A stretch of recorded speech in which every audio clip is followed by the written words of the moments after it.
Saluto tutti gli amici che hanno voluto essere presenti a questo evento ormai tradizionale. Tradizionale perché è la strenna natalizia della Camera di Commercio, ma è l'occasione anche per parlare del nostro territorio, per parlare dell'agroalimentare. Abbiamo parlato a suo tempo dell'artigianato, abbiamo parlato a suo tempo delle eccellenze del mondo agroalimentare e della ristorazione, mappando tutto il territorio. E insieme con Walter Filipputti siamo già 5, 4, 9, 2, 11 anni se non sbaglio, Walter. Questo è l'11° anno, quindi è l'11ª strenna natalizia che con te facciamo un lavoro di rappresentazione di una parte della nostra economia, soprattutto quella legata al mondo agroalimentare, artigianale, a quelle che sono le piccole aziende, quelle magari meno conosciute, che però hanno delle qualità di produzione o di lavorazione che rappresentano l'eccellenza. Oggi siamo al secondo quaderno dell'agricoltura. Con il primo, lo scorso anno, abbiamo voluto anche, grazie agli amici che ci aiutano in questo lavoro, rivoluzionare e abbinare all'aspetto cartaceo, all'aspetto digitale, ma sicuramente ne parlerà successivamente Walter.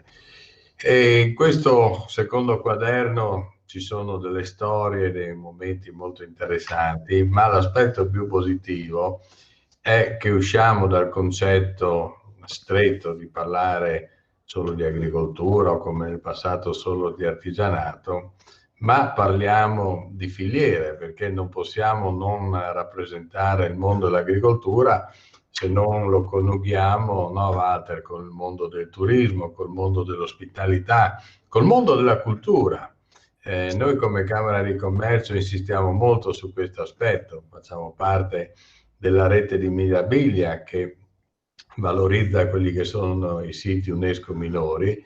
Noi ne abbiamo nella nostra regione ben 5. Quando parliamo di Aquileia, di Cividale, oppure anche delle nostre montagne dolomitiche, non possiamo non abbinarle a quello che poi è il territorio. Nel territorio troviamo aziende che operano nel mondo dell'agricoltura, nel mondo del turismo, nel mondo della ristorazione, nel mondo dei servizi.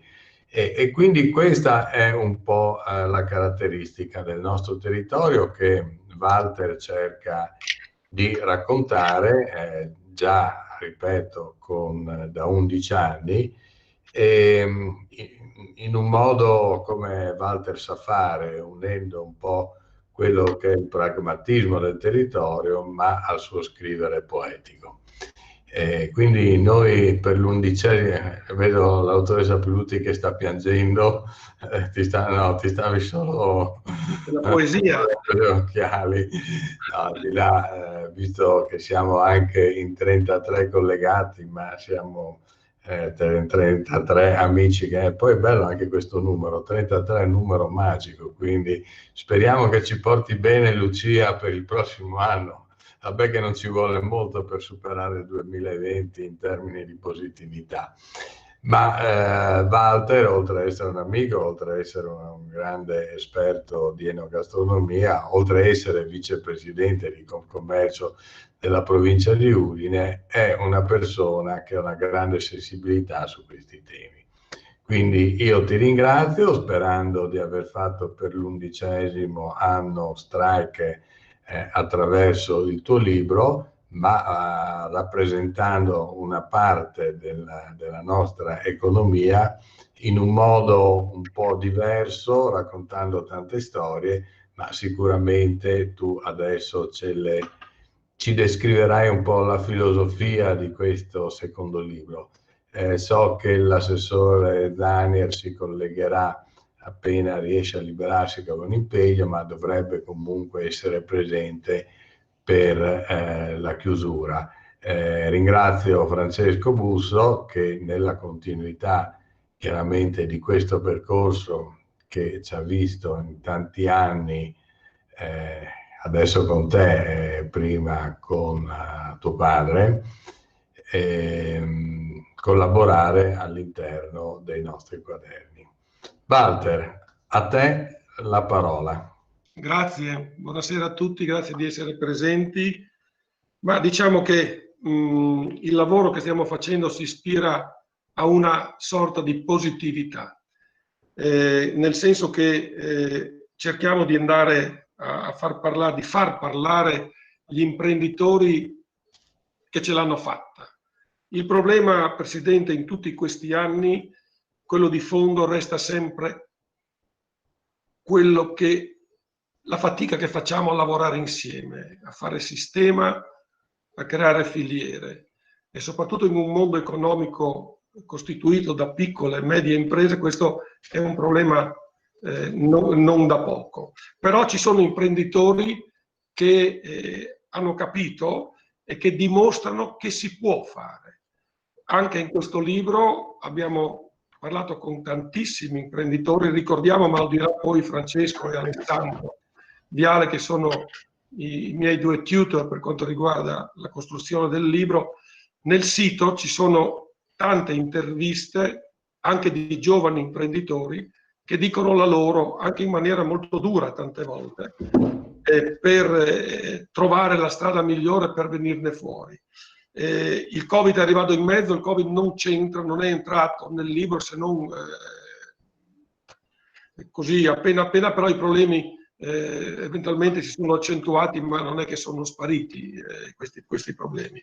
Abbiamo dato apertura al libro con a due ragazzi, una è presente, l'ho vista prima, l'ha naturato, due giovani, lei ha 29 anni, imprenditrice agricola molto in gamba, laureata in economia aziendale a Udine, è già imprenditrice, figlia di imprenditori agricoli ed è anche presidente dei giovani della Coldiretti del Friuli Venezia Giulia. E poi Piero Travani Toma, 28 anni, di Enemonzo, che segue, diplomato a Tolmezzo sul campo del legno, però ama l'agricoltura e con suo padre segue a Enemonzo la sua azienda, la loro azienda di allevamento, ma anche di sperimentale con l'ERSA per nuovi ortaggi, tra cui le patate. Ebbene, loro due aprono il libro e devo dire sono abbastanza duri su certi giudizi e anche molto chiari su certe richieste. L'Anna è molto più diplomatica, Piero un po' più drastico, un po' più tranchant, però alla fine chiedono la prima, per favore, quando pensate a noi giovani, ad esempio al PSR, cercate di farli su misura alle nostre esigenze. L'Anna introduce un argomento che in agricoltura, in certi campi dell'agricoltura, è ancora un po' così, non è ben assorbito, ed è quello del rischio di impresa. Lei dice che bisogna capire il rischio di impresa, bisogna che voi, quando ci aiutiate, ci controllate, ci dovete aiutare non solo col denaro, ma anche indirizzandoci e parlando con noi. Mentre Piero Travani è duro con la sua Carnia, che ama tantissimo, tant'è vero che non si muove, dice siamo in pochi giovani, però abbiamo necessità di togliere certe incrostazioni che si sono sedimentate negli anni per fare un salto in avanti. Molto spesso capiamo che si parla, ma non ci si muove, non si vogliono risolvere i problemi. Ecco, questi sono due messaggi molto forti che loro lanciano al mondo agricolo, al mondo imprenditoriale. Il libro inizia anche con due racconti, anzi due storie di due bravi giornalisti che affrontano due temi a livello mondiale e internazionale: la pesca del tonno, che sta distruggendo praticamente i mari.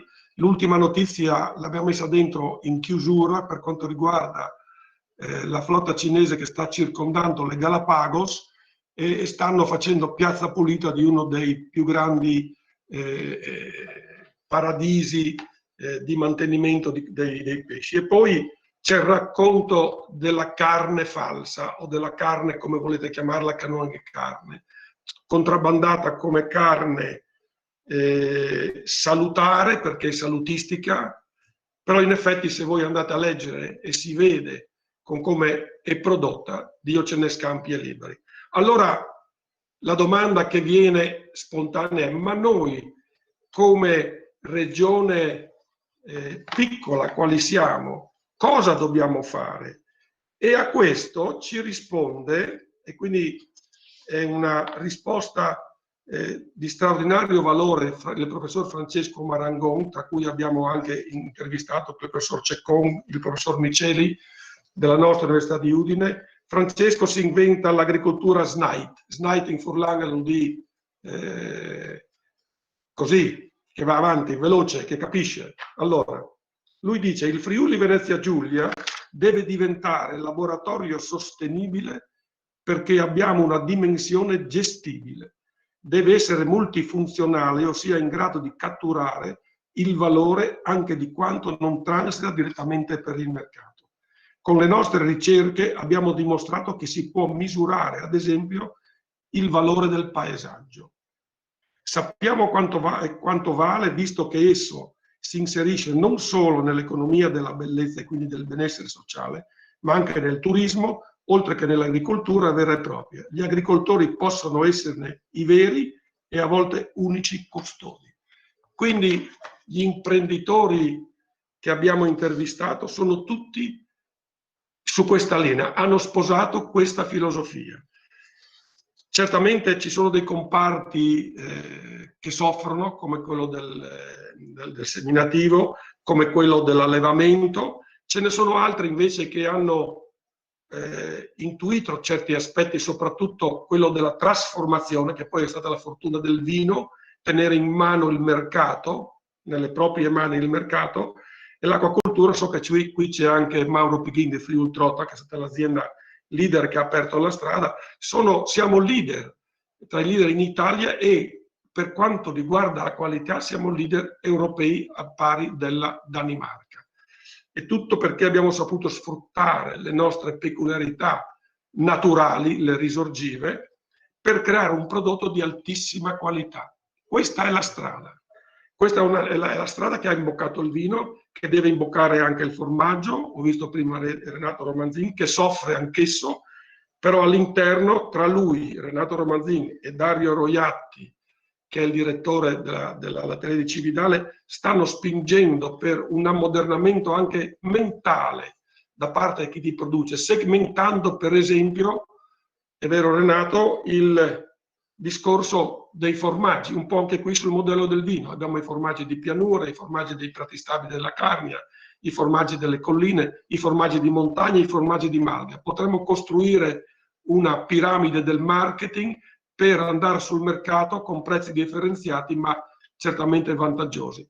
Questo è uno dei problemi anche nel formaggio, quello di mettersi insieme per sfruttare il magazzino che c'è e non essere costretti a vendere, ma gestire la vendita in funzione di quello che è il mercato. Quindi non è che sia tutto fermo, si muove. Poi ho visto prima anche Claudio Filippuzzi che fa una bellissima analisi su quello che è il futuro moderno, tecnologico, legato anche al digitale, che sarà la grande salvezza dell'agricoltura. Già adesso, con le macchine per la semina e degli anticrittogrammici, quelli che leggono con l'intelligenza artificiale, riusciamo a risparmiare il 90% degli anticrittogrammici. Quindi abbiamo fatto un salto in avanti verso quello che è la sostenibilità in maniera concreta. Quindi andiamo un po' a macchia di leopardo. Ci sono aziende che trainano e aziende che aspettano di essere trainate. Noi speriamo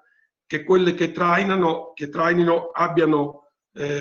l'abbiano vinta, perché mai come adesso l'esempio dell'imprenditore sarà necessario per far capire agli altri che in effetti seguendo quella strada si possono ottenere dei grandi risultati. Ci sono due aspetti, due comparti, diciamo, al di là di quello del prosciutto, dell'allevamento dei maiali, dell'allevamento dei conigli, due curiosità, diciamo, ma che non sono tali. Noi parliamo anche della caccia e parliamo anche della silvicoltura in questo libro. Il problema della caccia, e ci dispiace che non ci sia ancora qui l'assessore, è semplicemente drammatico per gli agricoltori. C'è proprio Piero Travani Tomat che calca la mano su questo aspetto, dice: vedere il campo che ha comprato mio nonno, che per fortuna non è qui, a vedere cosa succede quando un gruppo di cinghiali, un branco entra nei campi e distrugge tutto. Preferirei, dice, avere i ladri in casa piuttosto che vedere una situazione simile, perché quello che vediamo ci viene da piangere.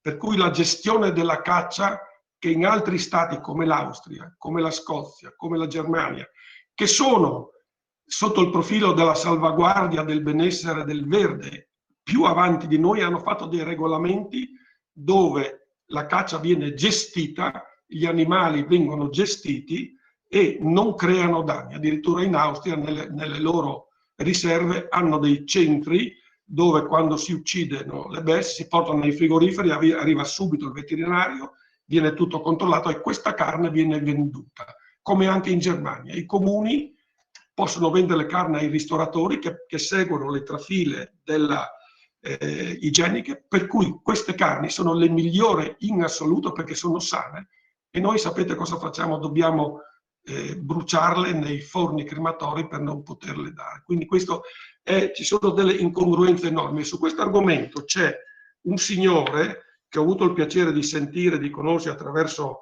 degli amici, che è il sindaco, che è il rappresentante dei piccoli sindaci italiani. Lui si chiama Massimo Castelli ed è sindaco di Cerignale. È un paesino di 122 abitanti con 1 milione di piante. Lui è riuscito a convincere la sua comunità a fare del suo territorio una riserva, e attraverso la riserva lui riesce con i proventi a pagare tutti i servizi di cui questa comunità ha bisogno. In più ha creato un flusso turistico notevole e sta facendo risorgere il suo piccolo centro. Ecco, poi c'è la silvicoltura, altro argomento. Abbiamo la vicina Austria che ci insegna, noi facciamo fatica, però tra la Camera di Commercio adesso di Pordenone Udine e l'amico De Santa sta partendo questa borsa del legno, se Dio vuole, perché in effetti, come accade nel seminativo, mi chiedevano oggi: ma cosa succede al seminativo? Mi dico: quando da una parte hai 1000 che offrono e 2 che comprano, chi è che vince? Quei 2 che comprano, ovviamente. Nella silvicoltura è un po' la stessa cosa, siamo in tanti a offrire il bosco, però dall'altra parte sono compratori molto grandi. Allora questo progetto prevede, e si spera risolvere il problema, di avere una forte offerta organizzata, perché abbiamo delle qualità enormi per quanto riguarda, altissime, tanto è vero che gli austriaci vengono ad acquistare il legno da noi e ci guadagnano sopra. Osservo anche che mentre gli austriaci, le famiglie investono sul bosco con delle redditività annue che vanno dal 2,5 al 3%, noi investiamo nel mattone, che ce lo stanno tassando dappertutto, come ben sapete. Quindi questo patrimonio va messo all'incasso, va gestito il bosco come Dio comanda, e bisogna assolutamente che questi progetti siano dei progetti pilota, così gli altri possono seguirci. Io non so se ho consumato tutto il mio tempo, perché ci sarebbero tantissime cose da aggiungere, ditemelo voi. Chiara, Omar, come sono nei tempi? Sono a posto? Omar?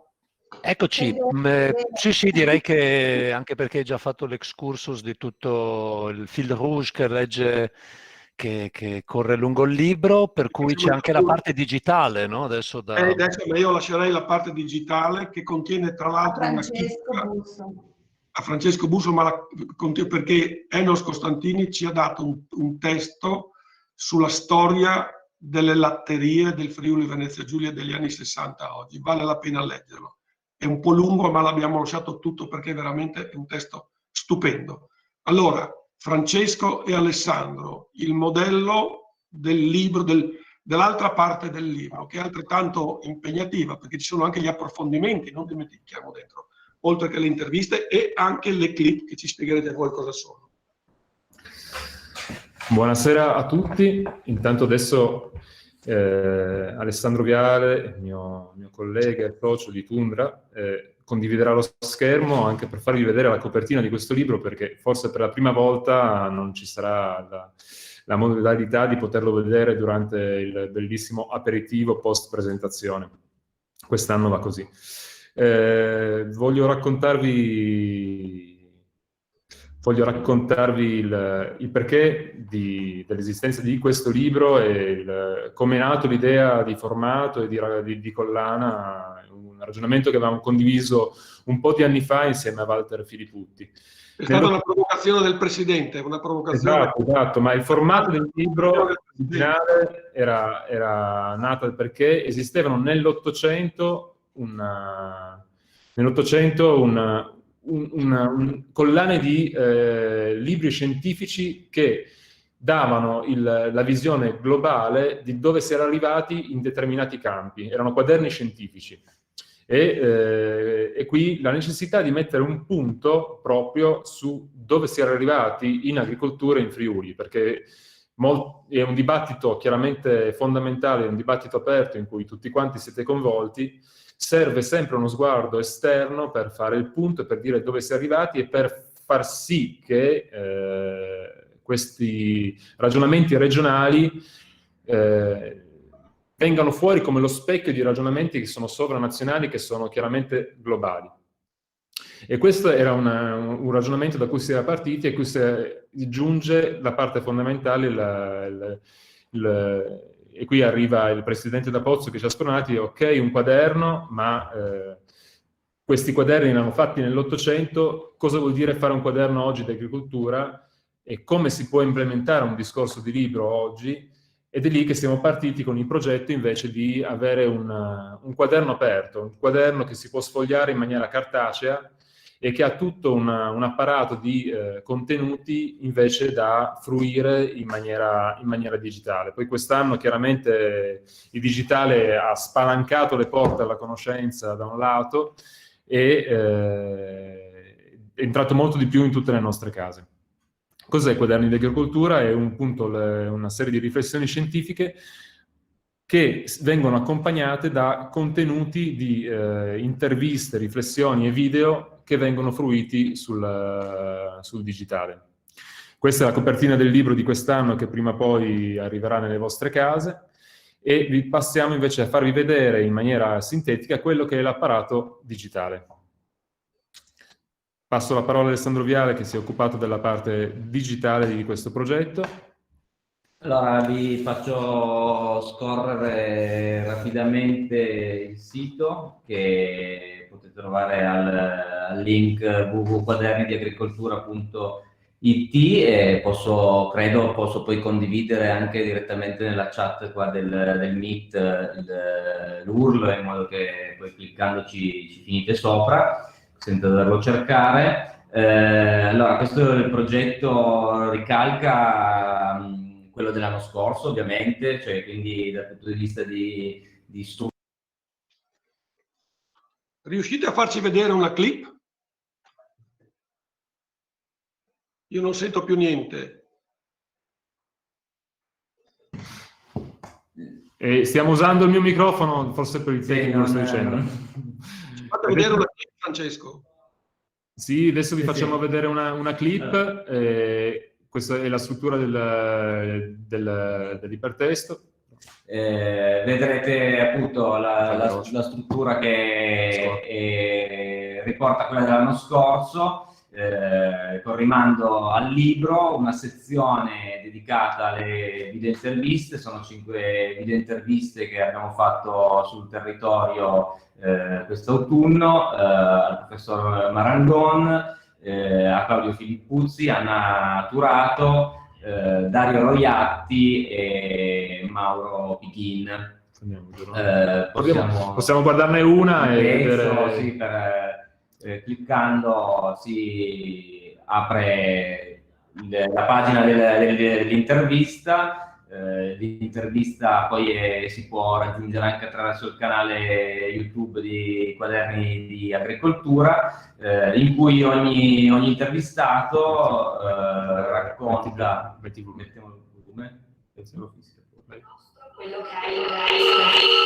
che fischia. Non mettiamo il volume assolutamente, perché a questo punto sennò rischiamo di far fischiare un po' di microfoni.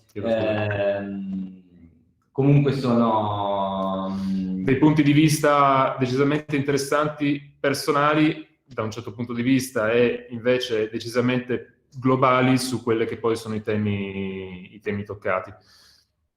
In questo caso appunto ogni intervistato presenta, diciamo, in maniera sintetica, sono delle clip da 2 minuti che fungono sia da, come dire, sintesi di visioni che sono riportate, alcune anche nel libro, altre sono visioni personali degli intervistati che si raccontano appunto in questi 2 minuti. Vi invito poi appunto a scorrere nel sito, andare a cercare le interviste che appunto adesso per questioni tecniche di feedback di suono non possiamo sentire insieme.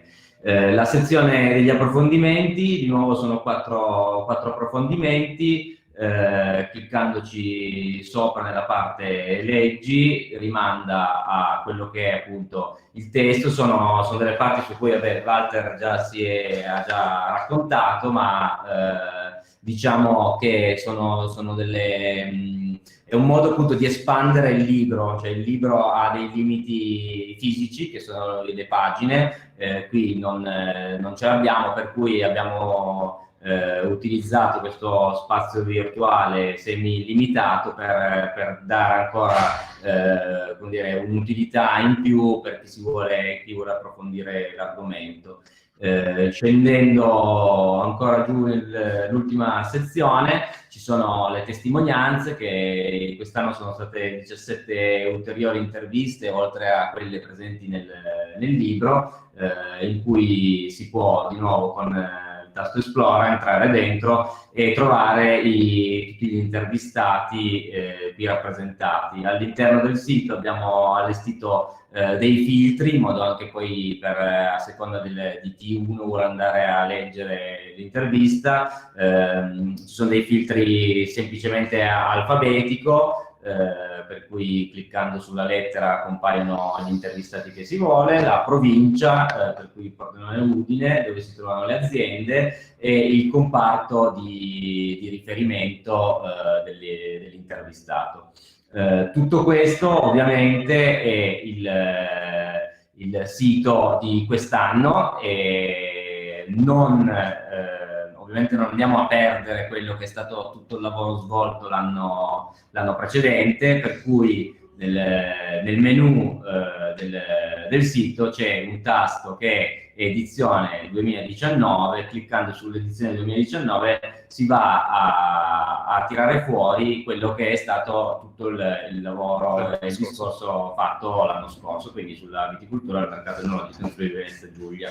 Ogni pagina, oltretutto, per sempre comunque creare questo flusso continuo, ogni pagina del sito di quest'anno ha il tasto per andare a recuperare le edizioni precedenti. Adesso è presente solo il tasto ovviamente del 2019, quello dell'anno scorso. Andando avanti con gli anni avremo qui nella sezione del footer la possibilità di andare a recuperare quello che è stato fatto durante gli anni. Noi forse ci siamo allungati leggermente, ma No, era molto, molto interessante, direi, perché dà una dimensione del lavoro fatto, è una risposta concreta a quello che voleva il Presidente, e poi aggiunge, in particolare nell'agricoltura, dove noi immaginiamo sia un mondo statico, in effetti no, dice Claudio Filippuzzi che in effetti l'agricoltura è quella che è destinata ad avere la maggior crescita, la maggior velocità di crescita, perché stanno lavorando su vari comparti con delle soluzioni di straordinario valore. Questa è una situazione che ci crede. Noi crediamo alla positività, alla visione, al coraggio. Ci sono tanti imprenditori, torniamo a dire, che hanno dimostrato che si può fare, e quindi dobbiamo farlo. Io aggiungo che questo lavoro qua che stiamo portando avanti, alla fine dei 4-5 anni di raccolta, ci porterà ad avere decisamente un grande volume di dati e di materiali che sono sicuramente interessanti e fondamentali per continuare il discorso della nuova agricoltura. Tra l'altro il libro è corredato il libro cartaceo da statistiche, da analisi, per vedere dov'è il Friuli, dov'è rispetto all'Italia, l'importanza dell'Italia rispetto al mondo. Ecco, seguiamo questo filone che abbiamo aperto con quello del vino per dare anche la dimensione economica, ovviamente. E poi se posso aggiungere ancora una piccola cosa sul perché sia necessario fare questo tipo di lavoro di ricerca in un momento oggi in cui i dati sono chiaramente alla portata di tutti. Ecco, i dati sono veramente alla portata di tutti, ma se non c'è un filtro, se non c'è qualcuno che riesce a mettere insieme i dati e li commenta e capisce ciò che è veramente importante, i dati sono solamente fuorvianti. L'abbiamo capito quest'anno veramente bene col Covid, nessuno ci capiva più niente, nonostante i dati fossero veramente a disposizione di tutti quanti.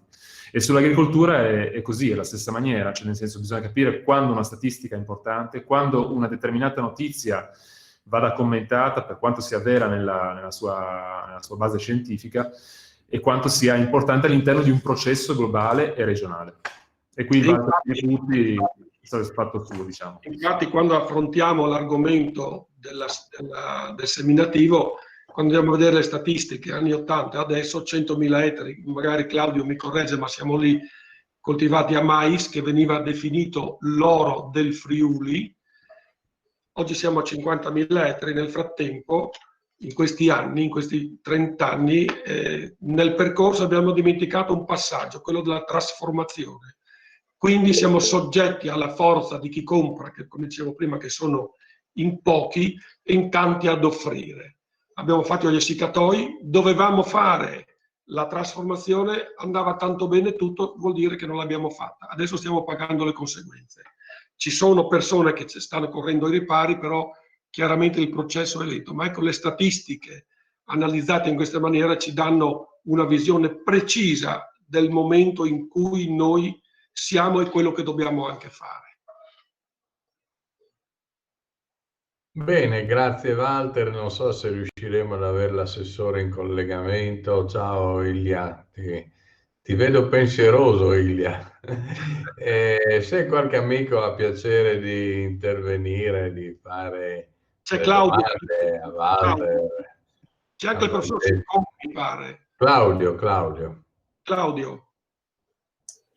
A dire la verità non era mia intenzione intervenire. siamo a livello come si dice, di essere chiamati. No, poche cose veramente. La tua introduzione, Claudio, se puoi fare una sintesi della sintesi, è straordinaria. Il messaggio che hai lanciato, ecco. Ma io in questi anni, voi sapete, io ho fatto un periodo da presidente di associazione, in questo caso di Coldiretti, però mi sono reso conto negli ultimi anni di quanto il settore dell'agricoltura in effetti sia, come dire, abbia la necessità di essere contaminato da quello che è una parte di innovazione che viene al di fuori del proprio settore. E quello che diceva prima Walter, anche il fatto di come negli anni ci si sia fermati, perché era comodo, voglio dire, arrivare fino a un certo punto per quanto riguarda inserirsi nei processi di trasformazione, perché le cose pareva andassero abbastanza bene, per cui dice uno arriva fino lì e basta.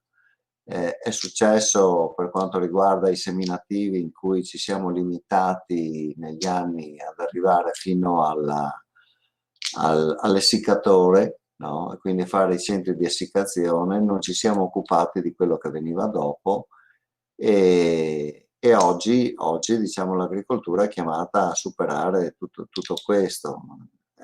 Però si apre una nuova stagione, secondo me, particolarmente interessante, perché quello che sta accadendo è come dire, una sorta di rivoluzione per quanto riguarda sia la tecnologia sia anche i modelli organizzativi. E allora in una situazione come questa puoi recuperare velocemente terreno se capisci dove devi andare. Ecco, secondo me la scommessa anche da parte di questa regione è quella di guardare veramente, di traguardare avanti e di capire in che maniera la contaminazione fra settori possa essere la carta vincente. Ormai non si parla più di agricoltura, di agroalimentare soltanto, si parla di bioeconomia. Di bioeconomia che significa effettivamente guardare al settore in senso lato. Food, no food, trasformazione completa di tutte, sia della parte alimentare ma anche di quello che sono i residui e quant'altro in un'ottica di circolarità. È un'opportunità che capita secondo me raramente nel corso delle generazioni. Questa è una svolta epocale accelerata probabilmente anche all'ultimo evento che è il Covid, che ridefinisce i confini anche dei mercati. Secondo me il Friuli ha delle ottime possibilità se capisce quali sono i traguardi possibili, però lo fa velocemente perché naturalmente gli spazi vengono occupati e poi chi c'è, e chi non c'è deve sgomitare. Abbiamo visto entrare Michele Milani. Ciao Michele, con Iosco. Michele Milani è il signore che ha editato un bellissimo libro sulla caccia assieme a Ingrid Corelli, che ci ha messo in contatto con questo sindaco e che ci ha mandato la documentazione del lavoro che è stato fatto nei Colli Piacentini per quanto riguarda il regime della caccia. Ciao Michele, ci sei? Buonasera a tutti, sì, ci sono, grazie di avermi invitato, onorato di far parte di questo progetto perché... Ci fai un flash veloce di questo progetto? Sì, che velocissimamente vi comunico che l'Emilia Romagna sta approntando la filiera delle carni di selvaggina attraverso un processo abbastanza lungo che arriva addirittura dal 2007. C'è una determina dell'ASL che consente la commercializzazione delle carni di selvaggina provenienti da attività venatorie e dai piani di controllo. Quindi, a differenza di altre zone d'Italia in cui, come dicevi tu prima, gli animali vengono bruciati perché non possono essere commercializzati, oggi possiamo commercializzare questa risorsa. Quindi stiamo svoltando da una criticità per l'agricoltura in un'opportunità per il territorio. Perché la carne, come hai già detto, è una carne straordinaria che anche per i professionisti della cucina, come hanno dimostrato i cuochi che hanno partecipato al libro, e ce n'è uno anche del vostro territorio che è Alessandro Gavagna di Cormons, della Subida. Sì. Diciamo che sta incontrando un certo favore anche nel mondo non solamente venatorio questa iniziativa, perché è un modo per controllare bracconaggio e mercato sommerso delle carni di selvaggina.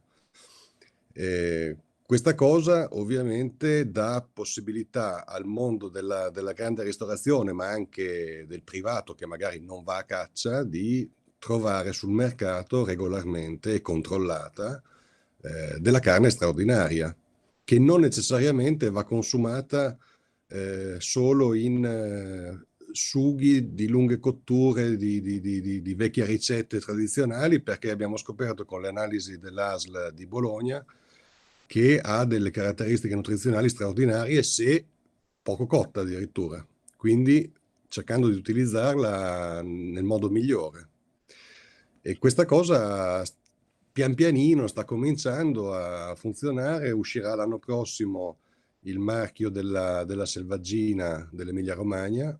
È un marchio che avrà un disciplinare, quindi una riconoscibilità ufficiale, e speriamo che risolva in parte il problema del problema della selvaggina, dell'eccesso di selvaggina per il mondo venatorio soprattutto, oltre che quello degli incidenti. Grazie Michele, grazie. So, c'è Iosco, sei lì Iosco, ci sente? Iosco della Subida? Non ci sente perché lui... Sì, vi sento. Ecco, perché pubblichiamo in questo libro anche delle ricette. Ciao Iosco. Sul lavoro che state facendo sulle tecniche di cottura, quindi parliamo anche di cucina, non potevamo non farlo ovviamente, di fronte alla selvaggina. Iosco. Ma appunto, come diceva Milani, siamo di fronte alla miglior carne in assoluto, sia sotto un profilo nutrizionale, ma anche sotto un profilo etico, di qualità della vita dell'animale e di qualità della morte, e purtroppo lo stiamo sprecando in un contesto che si è dimostrato può in realtà valorizzarla non appunto come quella carne da sugo che abbiamo sempre o troppe volte interpretato quando avevamo un pezzo di selvatico, ma con cotture molto moderne, vuoi con tecnologie moderne della bassa temperatura o così, ma vuoi soprattutto con frollature giuste e quindi scottature che presuppongono ovviamente dei controlli sanitari a monte molto rigorosi, ma fattibilissimi, e quindi può entrare a pieno titolo nel gotha della ristorazione e nei menù più importanti,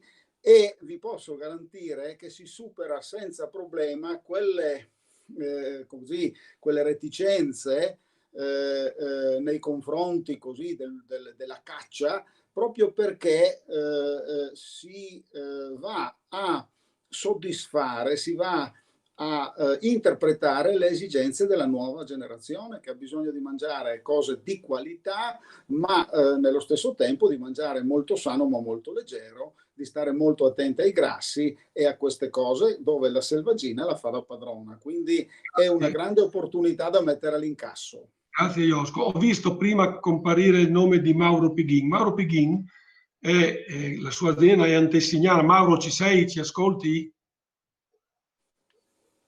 Mauro? Non c'è. È scappato. C'è, ma ha problemi di microfono. Anche prima abbiamo provato a... Problemi di microfono. Perché lui sta lavorando tra l'altro su una pasta che è composta anche con del pesce, cioè è impastata con del pesce, per andare incontro a chi non vuole mangiare pesce o pensa di non mangiare pesce, ai bambini, e per garantire anche un apporto nutrizionale molto importante. Bene, peccato non sentire. Ho visto però Renato Romanzin, c'è ancora Renato? Mi raccomando Walter, devo trattenerti un po'. Walter, non arrabbiarti con me. Mi tocca fare la maestra Rottermeier. Io andavo avanti. Posso fare un piccolo intervento? Mi sentite? La sentiamo molto lontana. Provi. Provo. No, adesso così mi sentite meglio? Sì. Sì. No, volevo dire che condividendo le analisi fatte e anche il discorso che non possiamo più vivere sugli errori, proprio per la morfologia che ha la nostra regione, non si può pensare di competere con le grandi realtà, e per cui dobbiamo assolutamente puntare su quello che è il prodotto di nicchia di estrema qualità, e questo deve essere il nostro obiettivo. Occorre quindi però un approccio multidisciplinare sulle tecniche di precisione che portino a una riduzione degli impatti ambientali, perché l'agenda 2030, tutto il mondo accennava a green economy, questo vogliono, e sull'abbassamento naturalmente dei costi di produzione.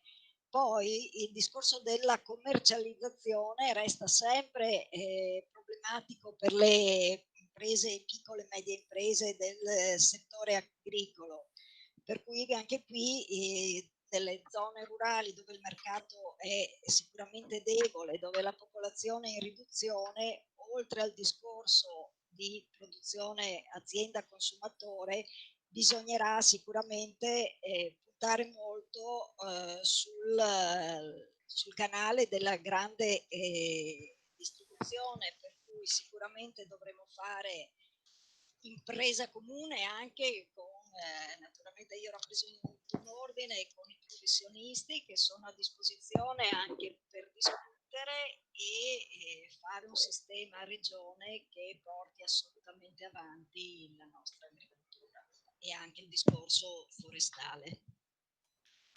Grazie dottoressa Cairoli, grazie molte. C'è anche il professor Ceccon che aveva alzato la manina, a cui chiediamo... Stavamo cercando. Ciao professore. Buonasera a tutti, buonasera, mi vedete? Eccomi qua, mi sentite, spero. Manager del cibo del futuro stai costruendo. Allora. Stiamo cercando di lavorare, abbiamo avuto un bel successo. Volevo dire due cose. La prima è una cosa che dico da tanto tempo, che però in questi ultimi mesi, ahimè, legata a quello che sta succedendo, forse ha avuto un rilievo ancora superiore, cioè mai come in questi anni il tema dell'agroalimentare, allargato al sistema come è stato ben descritto da tutti gli interventi, è sulle agende a tutti i livelli, a livello locale, a livello nazionale, a livello mondiale, con diverse declinazioni. L'emergenza Covid ha aggiunto qualcosa dando ancora più risalto alla centralità del sistema agroalimentare, ma non solo. L'operazione che stiamo attendendo, cioè la Next Generation EU, e io auspico che si cominci a chiamarla veramente in questo modo e non Recovery Fund, che fa tanto da salvataggio di situazioni residuali, ma invece vada letta come un forte investimento verso il futuro e soprattutto verso le nuove generazioni, ecco, adesso probabilmente metterà a disposizione delle risorse che forse nel passato non sono mai state così importanti. Allora, quello che vorrei dire è che stiamo per avvicinarci a un momento critico, che dobbiamo approfittare in modo assolutamente razionale di questo momento, perché non ce ne saranno molti altri, temo, per il futuro. E per fare questo ci vorrà una convergenza di tutte le forze. Mi fa molto piacere che in questa conferenza siano presenti quelli che sono tutti gli attori che avranno un ruolo importante, dalla formazione al mondo imprenditoriale, al mondo della consulenza. La dottoressa Cairoli ha fatto un intervento molto importante, quindi concorso di tutte le forze. La seconda cosa che vorrei dire è che non bisogna avere paura della tecnologia. C'è un'aria, ecco, non vorrei chiamarla in modo diverso, un po' nostalgica, che associa la qualità al passato e alla nostalgia. C'è un'importanza narrativa di queste componenti, ma la storia dell'alimentazione ci dice che senza tecnologia non c'è assolutamente crescita e non c'è qualità.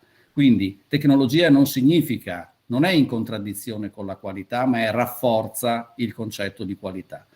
Quindi credo che si debba essere coraggiosi, e tecnologia vuol dire in tutti i campi, tutti i mezzi che possono essere messi a disposizione dell'agricoltore e dell'imprenditore, e non voglio fare qui un elenco di quelle che sono le opportunità che sono dietro l'angolo. Quindi ci vuole coraggio soprattutto. Grazie. Ecco Walter, penso che adesso, visto anche che l'assessore non è riuscito a collegarsi, dobbiamo chiudere questo, che non è un convegno ma è la presentazione della strena natalizia, quindi la chiudiamo con un auspicio innanzitutto di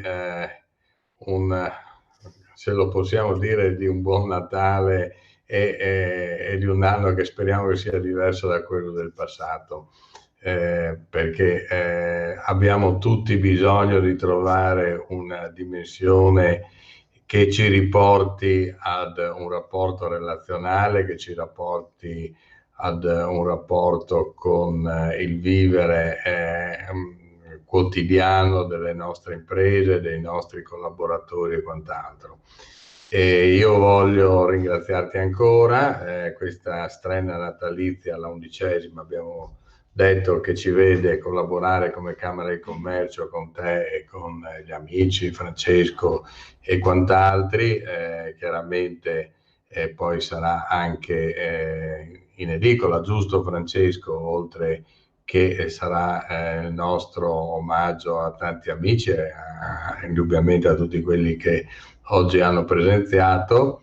E con questo io concluderei il momento, ringraziando chi è intervenuto, chi ha presenziato. Mi dispiace che l'assessore Zania non sia riuscito a collegare, ma si vede che era impegnato in altre faccende, affaccendato. Grazie a tutti e un augurio sincero di buone feste. Grazie. Walter, se vuoi fare i tuoi auguri anche tu. Faccio gli auguri, mi collego a questi auguri. Stiamo già lavorando sul prossimo libro che affronterà l'orto frutticolo e altri argomenti ancora. Grazie, buon lavoro a tutti. grazie, buona serata a tutti. Complimenti Walter, saluti Presidente. Ciao Alessandro, ciao. Ciao Iosco, ciao Ilian, ciao, c'era anche Costantini, vero, tanti amici. Ciao a tutti. Buonasera. Buonasera. Ciao Francesco, ciao.